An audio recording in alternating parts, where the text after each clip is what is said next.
walikuwa ni timu bora kiwanjani, tumechelewa kufika kwenye matukio. Wamestahili kupata ushindi waliopata na ingewezekana hata kuwa zaidi ya ushindi ambao umeupata.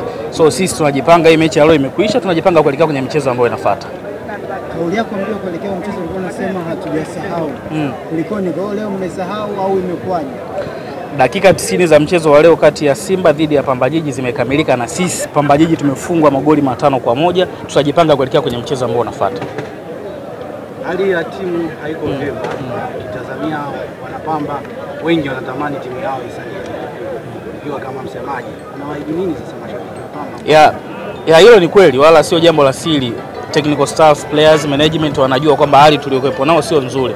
Kwa kila mmoja kwa nafasi yake atapigana kuhakikisha timu inabakia kwenye mazingira ambayo ni salama. Next ni dhidi ya Ken Gold Mbeya. Mechi naamini pia itakuwa ngumu kulingana na hali ya wenzetu, tayari wameshuka, lakini wanahitaji na wenyewe kuonesha kitu. Kwa hiyo mechi zetu 3 zilizobakia kwenye league dhidi ya Ken Gold, JKT na KMC ni mechi ngumu, lakini tunaamini kwamba kwenye hizo mechi 3 tukijaliwa kupata alama 9 basi tutasalia kunako ligi kuu ya Tanzania bara. Pressure ikoje kwa mashabiki wa Mwanza kwa sababu muda sio mrefu mmetoka kupanda na inaonekana kuna dalili zozote zile ambazo mnaweza mkashuka endapo pia mkaigusa playoff, hatujui wanaotoka championship watakuwaje?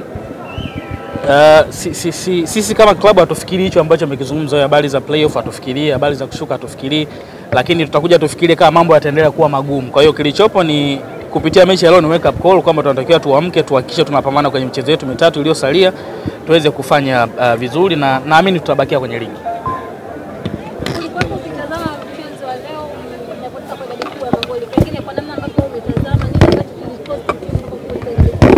Against Giant unatakiwa kuwa smart kichwani. Tulikosa au tulipungukiwa vitu vingi sana vya usmart kichwani. Tulichelewa kufika kwenye matukio, second balls nyingi walizishinda wao.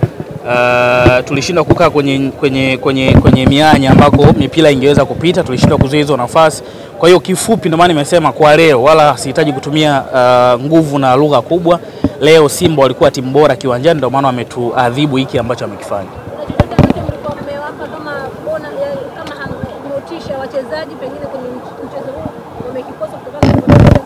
Mbona sisi huwa ipo kwenye kila mchezo, sio mchezo huu, na ni jambo la kawaida. Kwa hiyo kupata kukosa ni mipango ya Mwenyezi Mungu. Hii leo tumepoteza, tutajipanga kuelekea kwenye mchezo ambao unafuata.